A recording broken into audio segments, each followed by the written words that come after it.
नमस्कार व्यूअर्स, आप देख रहे हैं युवा दरबार। अभी तक तो आपने युवाओं और एक्सपर्ट्स की मुंह जुबानी बहुत कुछ सुना। आपने देखा कि युवाओं की राजनीति में इंटरेस्टेड होने या ना होने के कारण क्या है, और ये भी कि अगर वो अपनी कोई पॉलिटिकल पार्टी बना पाते तो वो कैसा होता। लेकिन आज होगा इन सब का एक वीकली राउंड अप, जहां सभी बातों का सारांश निकलेगा। और ये करने के लिए मेरे साथ स्टूडियो में है मिस्टर सागर लाला, जो कि एक सीनियर जर्नलिस्ट है। इन्होंने इसी प्रोग्राम में एक स्पेशल अपीयरेंस दिया था एपिसोड 2 के एक एक्सपर्ट इंटरव्यू में, और आज पूरे समय ये आपके सामने हाजिर होंगे। सागर, वेलकम। Thank you. अब सबसे पहले आप मुझे ये बताइए कि इन सभी का अभी तक जो भी बातें की गई है, इनका कंक्लूजन क्या निकाले। क्या युवाओं को राजनीति में इंटरेस्ट है या नहीं है? ये कहना तो गलत होगा कि सारे युवाओं को राजनीति में इंटरेस्ट नहीं है। हाँ, एक ऐसा सेक्शन हमें ज़रूर मिला है जिन्होंने ये कहा है कि हमें राजनीति में इंटरेस्ट नहीं है और उनकी अपनी ही शिकायतें हैं, मगर हम इसको समराइज़ नहीं कर सकते या जनरलाइज नहीं कर सकते कि पूरे युवाओं को इसमें इंटरेस्ट नहीं है। अभी भी हमने बात की काफ़ी युवाओं से, कई हमको ऐसे युवा मिले जिनको अभी भी राजनीति से उम्मीद है और उनको इंटरेस्ट है। तो हम ये मान के चले 46 वर्सेस 54, जैसे मैंने डेटा दिया था अपने प्रोग्राम में कि 46% लोगों को बिल्कुल ही इंटरेस्ट नहीं है, लेकिन बचे दूसरी तरफ तो 54 है। तो ये ब्रेकअप सही है फिर? मैं मानता हूँ ना, अभी भी 46 से काफ़ी कम ऐसा परसेंटेज है जिनको इंटरेस्ट नहीं है। एग्जैक्ट परसेंटेज मैं नहीं कह सकता, मगर 46 से तो डेफिनेटली कम है। तो अगर हमें एक और चीज देखना हो, क्या हमने युवाओं से आइडियलिज्म सुना या फिर बेसिकली डीप सिनिसिज्म सुना हमारे पूरे पॉलिटिकल सिस्टम के लिए? I would say it's a deep cynicism, because जिन्होंने भी ये कहा कि हमें पॉलिटिक्स में इंटरेस्ट नहीं है, उन्होंने यही कहा कि हमें डिसअपॉइंटमेंट है पॉलिटिशियन से, उन्हें डिसअपॉइंटमेंट है जो इंडिया का पॉलिटिकल स्ट्रक्चर है उससे। ओके। एक बात और समझ में आती है कि यंग लोग जो हैं, उनको जो हमारे देश के इंस्टीट्यूशंस हैं उन्होंने फेल किया है कंप्लीटली। स्पेशली अगर हम मीडिया की बात करें तो देखिए, बाकी क्योंकि लेजिस्लेचर, एग्जीक्यूटिव, जुडिशरी वो तो चलिए वहां पे है ही एक सिस्टम, लेकिन मीडिया की जिम्मेदारी है लोगों की आवाज उठाना। क्या मीडिया युवाओं से कनेक्ट करने में फेल रहा है? कहीं ना कहीं मीडिया बायस ज़रूर रहा है पिछले कुछ सालों में, पिछले 8 से 10 सालों में हमने देखा है कि मीडिया जो है वो डिवाइड हो चुका है आइदर लेफ्ट और राइट में, जिस वजह से एक उस तरह जो लोगों को भरोसा था मीडिया में वो अब नहीं रहा है। एक पॉइंट ऑफ व्यू जो लोगों का है वो कहीं ना कहीं मीडिया नहीं उठा रहा है, वो या तो सिर्फ राइट के मुद्दे उठा रहा है या लेफ्ट के मुद्दे उठा रहा है। तो क्या यही वजह है कि यूथ पॉलिटिक्स से नहीं जुड़ पाए, क्योंकि मीडिया ने उन्हें पुट ऑफ कर दिया? One of the reasons, it's not the only reason but it is definitely one of the reasons. Okay. एक और चीज जो हमने बहुत युवाओं के मुंह से सुना वो था भ्रष्टाचार। क्या हम ये मान के चले कि करप्शन ही मेन एक डेटरेंट है, कि मतलब किसी को मान लो इंटरेस्ट हो भी रहा था तो करप्शन के कारण वो कंप्लीटली पुट ऑफ हो गया, या कुछ और बात है? सिर्फ करप्शन को नहीं कह सकते। हाँ, करप्शन ज़रूर एक मुद्दा हमेशा से चलता आ रहा है, मगर ये कहना कि सिर्फ करप्शन की वजह से लोग पॉलिटिक्स में इंटरेस्ट नहीं, ये कहना भी गलत होगा। हाँ, हमने देखा है किस तरह से इंफ्रास्ट्रक्चर में करप्शन होता है, किस तरह से रोड्स हैं या ब्रिजेस हैं जो बनते ही टूट जाते हैं या गिर जाते हैं। तो करप्शन डेफिनेटली अभी भी ऑनगोइंग है, मगर that is not the only reason. I think corruption के अलावा जो वादे किए जाते हैं वो पूरे नहीं होते, या जो यूथ सेंट्रिक मामला है उस पर ज़्यादा बात नहीं होती। तो कहीं ना कहीं उस वजह से भी डिसअपॉइंटमेंट है लोगों में, और सिर्फ स्लोगन्स और जार्गन्स ही चलते रहते हैं। तो अगर इसी पे बिल्ड करूँ, आपके एक्सपीरियंस में हमने एक तो बात कर ली चलो करप्शन की, हमने ये भी बात कर ली इंस्टीट्यूशंस की। करप्शन के अलावा और इसके अलावा क्या वो चीज है जो आपके हिसाब से यूथ को पुट ऑफ कर रहा है? If you have to name two other things, क्या होगा वो? I think first of all youth is not interested in caste based or religion based politics. They want the politics of development. They want their roads to be developed, to be built. They want proper infrastructure. तो कहीं ना कहीं अगर सरकार infrastructure पे काम करती है और उस पर फोकस करती है तो definitely I think youth will be interested. Second is definitely improving the education sector and improving the overall employment across the nation. If कहीं ना कहीं अगर उस पर बात होती है, उन वादों को अगर पूरा किया जाता है तो डेफिनेटली यूथ जो है वो इंटरेस्टेड होगा। उनको उनका जो भरोसा है सरकार पे या पूरे जो गवर्नमेंट स्ट्रक्चर है उस पर डेफिनेटली पड़ेगा। लेकिन इसका सोल्यूशन क्या होगा? आप ये तो नहीं एक्सपेक्ट कर सकते कि कोई पॉलिटिकल पार्टी कास्ट या रिलीजन कार्ड खेलना बंद कर देंगे, क्योंकि आखिर हर पार्टी का जो कोर वोट बैंक होता है वो तो इसी के बेसिस पे वोट देता है। नहीं, पूरी तरह से बंद नहीं कर सकते, मगर ये ज़रूर है कि इसके अलावा सिर्फ इसके इर्द गिर्द आप अपनी पॉलिटिक्स को नहीं रख सकते। इसके अलावा जो ये इश्यूज हैं जिससे लोगों को इफेक्ट पड़ता है जी। उस पर भी फोकस करना चाहिए पॉलिटिकल पार्टीज को।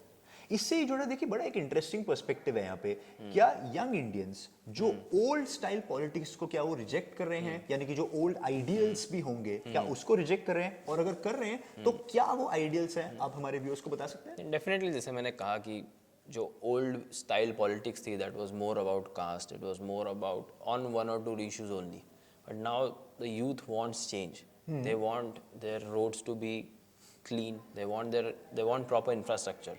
तो इंफ्रास्ट्रक्चर पे बात होना, एजुकेशन पे बात होना, हेल्थ केयर सिस्टम को इम्प्रूव करना, उस पर बात होना, और सोसाइटी को डिवाइड नहीं करना ऑन कास्ट लाइंस या रिलीजन लाइंस, उसको नहीं करना। अगर इन पे गवर्नमेंट काम करती है तो मुझे लगता है डेफिनेटली, और सिर्फ प्रेजेंट बीजेपी की बात नहीं है, ये हर एक पार्टी के लिए ओके। कि हर एक पार्टी का जो फोकस है वो इन चीज़ों पर कम है और दूसरी चीज़ों पर ज़्यादा है। So do you think that जो एग्जिस्टिंग पार्टीज है, अगर हम मान भी ले कि चलो चेंजेस की जरूरत है, do you still think they are structurally capable of accommodating youth driven ideas? No, definitely they're capable. I think all the political parties have leaders who are capable enough, and they also know that these are the issues that matter.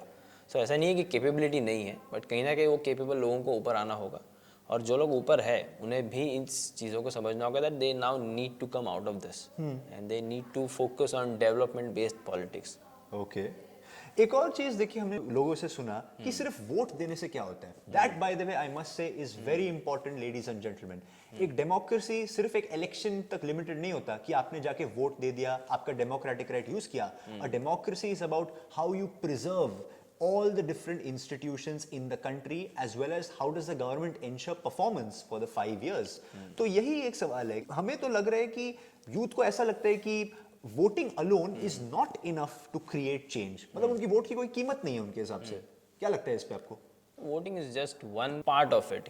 एक बार आपने vote कर दिया तो आपकी जिम्मेदारी खत्म नहीं होगी। वोट करने के बाद you need to constantly make sure that you are pressurising your leaders, at least the leader of your constituency. It is very important that you constantly keep a check on them, you hold them accountable whenever they make mistakes.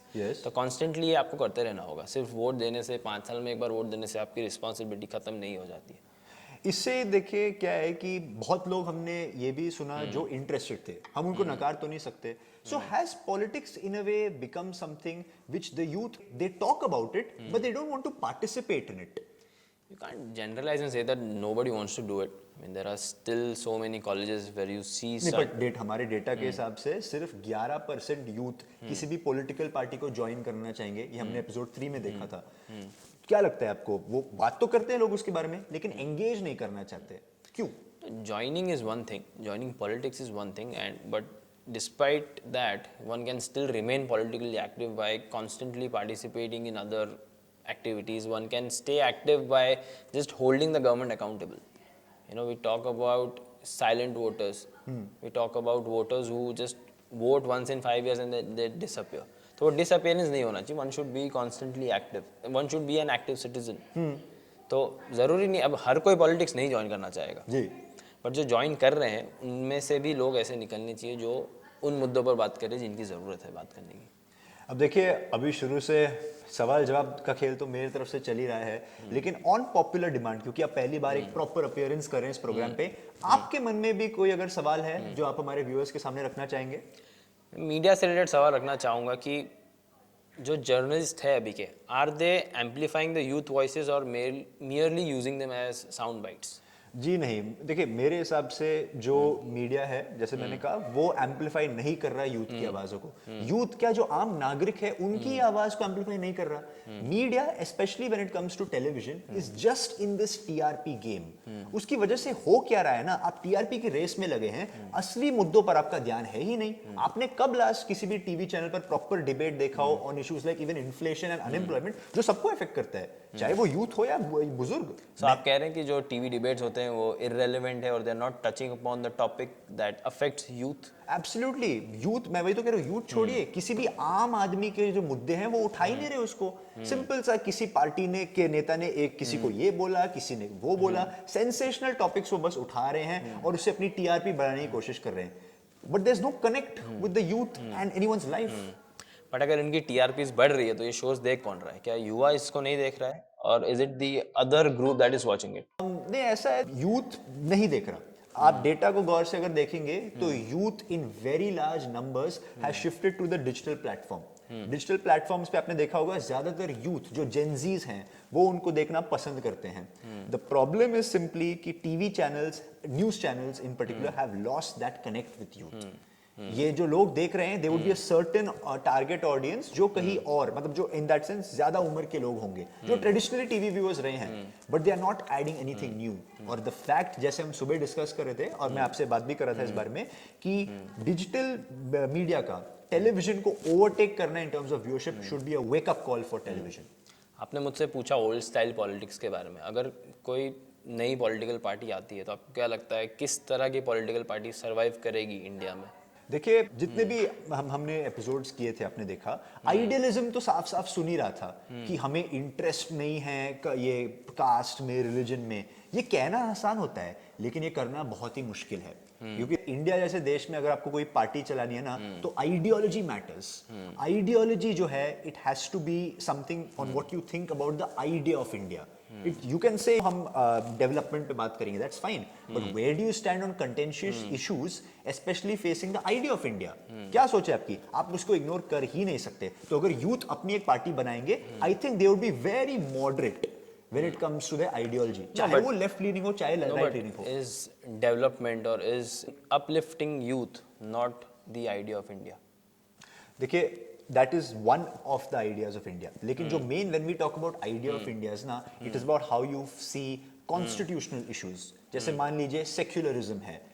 What do you see that? क्या आप मानते हैं कि सारे धर्म equal है, आप सभी धर्मों को लेकर चलेंगे, या फिर आप वोट बैंक, जैसे कि हम पहले डिस्कस कर रहे थे, वोट बैंक के लिए आप एक धर्म को टारगेट करेंगे, एक जाति को टारगेट करेंगे? हमने देखा है हर पार्टी का कोर वोट बैंक यही तो है जो कास्ट या रिलीजन के बेसिस पे उनको वोट देता है. तो आप इसको इग्नोर नहीं कर सकते. This has been seeped into the minds of people for years. तो आपको एक मॉडरेट इस मामले में एक आइडियोलॉजी देना होगा एंड ज्यादा फोकस विकास पे करना होगा. तो आपको क्या लगता है how will this new party emerge? Will it be from internal party democracy और do you think there will be a youth led movement outside the system? That's an interesting question. For example अगर आप मुद्दे की बात करें, हमने देखा 2011 में एक एंटी करप्शन मूवमेंट हुआ पूरा, है ना? बिल्कुल. आपने देखा कि आम आदमी पार्टी फॉर एग्जाम्पल वहीं से आई क्योंकि एंटी करप्शन उनका एक बड़ा मुद्दा था, लोगों ने उसको एक्सेप्ट किया, अडॉप्ट किया था. आज के दिन पर अगर कोई यूथ कोई पॉलिटिकल पार्टी बनाता है, it one of the reasons has to be an issue जिसको लेके उनको लगता है कि सरकार फेल हो गई है, and the second one has to be a proper follow up to that on their vision of India, which has to be squarely focused on issues of development. और unless वो कोई completely different vision देते हैं from the existing parties, they are not going to succeed. हमने देखा दिल्ली में जो हम नई पार्टी की बात करें उनका क्या हाल हुआ, अभी बिहार में एक नई पार्टी आई थी उनका क्या हाल हुआ. It's not easy. People are not so easily willing to accept a new party today. That was my question to you next, that since people are not ready to accept it, how will a new party emerge and then sustain in such an atmosphere? देखिए, it's all trial and error. हम सबको जो है ना try करना ही होगा. जैसे हम बिहार की बात करें, मान लो जन स्वराज, उनको भी एक भी सीट नहीं मिला, तो क्या है इसका मतलब वो बंद कर देंगे अपनी पार्टी? नहीं. You will have to fight it out. आपको शायद इमीडिएटली इंस्टेंट सक्सेस ना मिले जैसे आम आदमी पार्टी को मिला, कोई बात नहीं, but you will have to fight it out. At least you are there. नेता बनने के लिए देखिए, चाहे यूथ हो चाहे ओल्ड हो, दो चीजें लगती है. एक मोटी चमड़ी, that is thick skin, and second is patience. अगर आप अपनी आइडियोलॉजी पे कायम रहते हैं कि मतलब विकास या कुछ भी, if you stand for something, you will profess some day और the other, because people will see light in you. Now we have constantly asked these questions to a lot of people, also to a lot of professors of political science. How do we get someone interested in politics? The one who's not interested in politics, how will we make them say that politics is worth their time? I think इसका answer वही होगा जैसे हम अभी तक बात कर रहे हैं ना. The answer is simply connecting with their issues. That's the only way someone can connect with a person. आप उनके इश्यूज आइडेंटिफाई कीजिए, put it at the forefront, and importantly also provide a proper narrative, a counter narrative to what the existing narrative is. People are not going to now accept कि just because आप एक party को मान लो criticize कर रहे हो ना, oh good, that's it. People want solutions to their problem. You have to think of a proper narrative. For example, देखिए 2014 में मान लीजिए लोग उस वक्त की सरकार से नाराज थे. नरेंद्र मोदी ने उस वक्त बात किया था एक गुजरात मॉडल का, एक गुजरात मॉडल ऑफ डेवलपमेंट था, सेल्फ एम्प्लॉयमेंट की उन्होंने बात की. अब 11 साल बाद क्या सच्चाई है वो अलग बात है, बट एक विजन था. You need a proper vision and a narrative as well as a clear issue on which you are going to be risen. That's the point. As you just spoke of the data that 46% of the people or the young people are not interested in politics. So what do you think? Are we heading towards a politically silent generation or a politically disruptive one? I think we are heading currently towards a politically silent generation. And that unfortunately is very very dangerous for democracy. जिस देश में करीब 60% population ही youth हो और वो youth ही अगर राजनीति से इन वे अगर कटा हुआ है या फिर कनेक्टेड नहीं फील कर रहा, then that is a great disservice to democracy. देखिए हम जहाँ पे भी जाते हैं, आप यूथ से अगर बात करेंगे ना, वो कहेंगे कि यार मेरे को पॉलिटिक्स से कोई कनेक्शन नहीं है, कोई मतलब नहीं है. That's wrong. I give an example. If the government से पासेस अ लॉ जिसमें लड़की की जो शादी की उम्र है वो 25 है, उन्होंने फिक्स कर दिया, लेकिन अगर मान लो कोई 22 साल की लड़की शादी करना चाहती है और जब अगर वो शादी पे रजिस्टर करने जाएगी तो क्या वो कह सकती है कि मेरा तो पॉलिटिक्स से कोई मतलब ही नहीं है, इसलिए why should I be interested, ये मेरे पे क्यों लागू हो रहा है? Can that happen? No, it can't. So you have to, realize, the youth also have to realize कि देखिए आप उन स्पेसिफिक इश्यूज पर ही ध्यान दीजिए जिस पे जो आपसे कनेक्टेड है. मत पढ़िए इन सब जातिवाद धर्म के चक्कर में, मत पढ़िए, लेकिन जिस इशू से आपका कनेक्शन है आप जरूर उसके लिए अपनी आवाज उठाइए and seek accountability from your leaders. Without participating आपकी आवाज, without participating and specially without voting, आपकी आवाज जो है ना, it doesn't make much sense. It's just a lot of noise, nothing else. So do you really think this youth disengagement is really a warning sign for a democracy? जी हाँ, जैसे मैंने अभी कहा, अभी लेकिन आने वाला वक्त जो है ना वो बहुत क्रिटिकल है. Let's assume for example by 2047, प्रधानमंत्री ने बोला है 2047 तक देश डेवलप्ड होगा. वो होगा कि नहीं अलग बात है, लेकिन 100 साल तो हो जाएंगे हमारे देश को आजादी के बाद.